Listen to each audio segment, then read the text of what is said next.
What's up, Home Slice? Lucas here. So we're testing out the Backflip 2020X today. So the idea behind this device was to be able to practice attempting the backflip as naturally as possible, feeling like you're doing the backflip on the ground, maybe with a little bit of assistance, a little bit of a bounce, but not like the trampoline, you get to jump on the ground. And doing so without the fear of bashing your head into the ground. If you quit halfway through, you just mess up, whatever. So is this an effective way to teach yourself how to backflip? Did this hack work? Is this the next big thing? I'll let you know.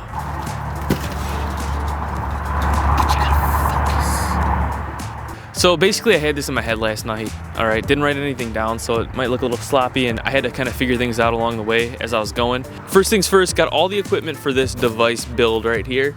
Basically, it's some resistance bands, some rope, or basically what I'm using is some tie down ropes with like the little metal things in there, that claw things, you know, that prevent it, you know, you can adjust it.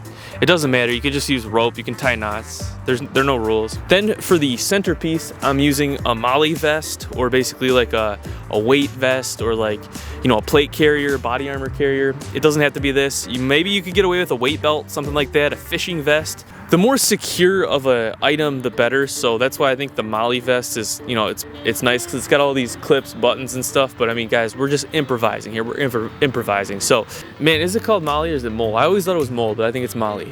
All right. So the first things first. The first part I figured out that I would probably want to hook up is the rope. Okay, the rope, because this is the kicker. This is the kicker. This is the part that's going to save you if you quit halfway through mid flip. All right, this is the part that's going to stop you from bashing your head into the ground. What's going to happen, hopefully, based on this idea, is that the rope's going to catch you if you measure out the height correct enough, and it's basically going to take all the impact in the vest. So you're going to get that impact in the vest, and it's just going to kind of pull you to safety.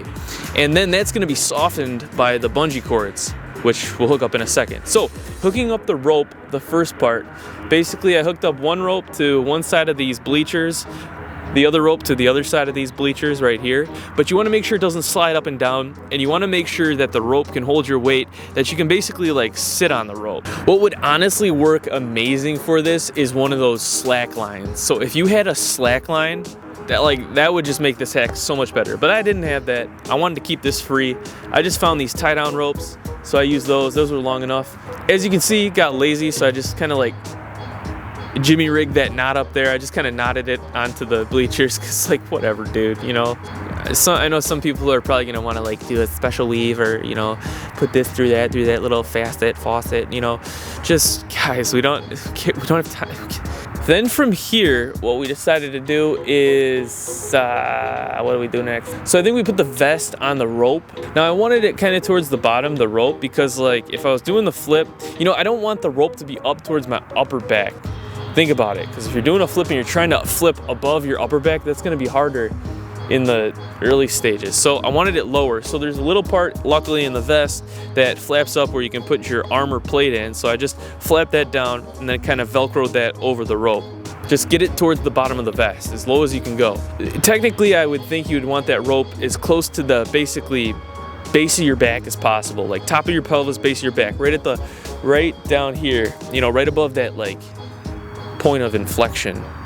So after that, we hooked up the bungee cords, or the, you know, the resistance bands. Now, unfortunately, all my resistance bands are different strengths, so that kind of made it a little weird. So basically, just kind of put the resistance band around the top of the pole now, because I wanted the bungee cords to pull me up, right? Then I weave the resistance band together to get more slack, and honestly, I probably could have got away maybe with just one. It might have been really tight, but I would have got more bungee, or I could have shortened one, whatever. You know, this is just a prototype. So two resistance bands, and then basically I got lucky because the vest has all these clips and buckles and stuff, so I was able to just put the resistance band right through a buckle towards the bottom of the vest. You want it towards the bottom of the vest once again, because we're gonna rotate over that point of rotation. So once I got this thing all hooked up, I gotta be honest, it was a little weird at first. Honestly, it never got unweird. It was basically weird the entire time. So strapping myself into this contraption, basically the first thing I noticed is that it felt like it was trying to like kind of lift you off the ground, and if I made the resistance bands tighter, it probably would have really felt like it was lifting me off the ground, almost like a trampoline feeling.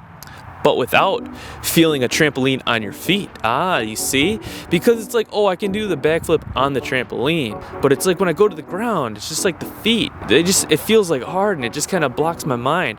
Well, that's one thing this device will help get you through, is that transition from the trampoline to the ground, all right? Because now you're on the hard ground, but you still have a little bit of bounce that you would get from the trampoline, but now it's from the resistance bands or the bungee cords. Okay. So the first thing I felt was it was kind of lifting off. I wanted to test out the safety mechanism, or the rope, the part that prevents you from landing on your head if you quit halfway through the flip, or if you don't rotate fast enough. Kind of noticed that maybe it was a little low, adjusted it a little bit, brought myself up using that quick little easy strap right there. Hey, once I got it to the proper height and I was ready to go, I was actually a little afraid. So it was weird that this device made it more scary almost at first for me. But I think the issue was I was thinking too much like, oh, I can already do a backflip on this device, and not so much, you know, maybe I should approach this device like a beginner. And then that's what I did. So what I ended up doing was starting really low in a squatting position, and then just kind of throwing myself over the apex, over that rope, allowing that rope just to kind of like guide me through the flip. Now, I was a little kind of low to the ground at first. Maybe I would have wanted it a little higher, but you know, whatever. I made it all the way around back to my feet. Then once I did this a few times, I felt more confident, so I stood up a little more, and I started doing some hack flips. Kind of hack flips, putting my elbow down, putting the hands down, almost like a back handspring. Now, one thing I will say that I did not like about this, like at all, is I really think that learning the backflip from the Makaku hack into a hack flip hack, in my opinion, is probably the best way to do it, because you can go around.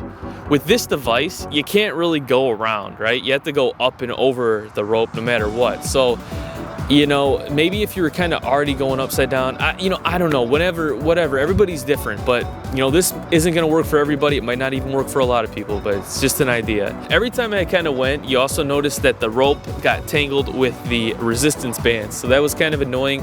It didn't really seem to affect it badly though, like the rope would still catch you and you'd get more bungee on the resistance band, so I guess that worked. All right, just got tangled. Going up more and more until I felt more confident, and then I was able to throw the flip, right? Throw the flip. And to my surprise, like nothing was obstructing. It went right over, it went smooth, landed it. You could feel the device kind of helping you out a little bit. And yeah, like I guess it kind of works. And then from there, you can continue practicing with the device, maybe loosen up the bungee cords until maybe you don't even feel like you're using anything, and then just take it off and then take it to the ground and boom, backflip. So do I recommend this device? Man, I would say this. If it were me and I was doing everything in my books to learn the backflip, and I went through all of like the hacks, or maybe some that I really thought were gonna work, and I just couldn't break through it. Like I was doing the Makaku, but I just couldn't do it. Maybe then I would try something like this, all right? Using this device almost makes it more scary, but in another sense, like if you kind of get used to it from a very low position, it's like you get confident with the machine really fast, and then it just happens, you know, like, yeah. All right, hope you guys enjoyed this hacking video. Hope you guys enjoyed this device, this review. This thing isn't for sale, I just kind of made it up. Yeah, let me know what you think. If you guys try something like this, please just do so being careful. Like, be really careful when you build it. Make sure your thing is sturdy, and you know, don't just jump into it. You know, if you make something similar to this, yeah, it could go totally wrong. Like I could have got tangled in that thing, I could have jumped forward or something. Nothing's foolproof, so just always be careful and practice safely, practice at your own risk. Thank you so much for watching this video. Thanks so much for all your support and positive feedback. Stay tuned, more videos coming out. Don't forget to subscribe. Peace, y'all have a good one. I'll see you all in the next video.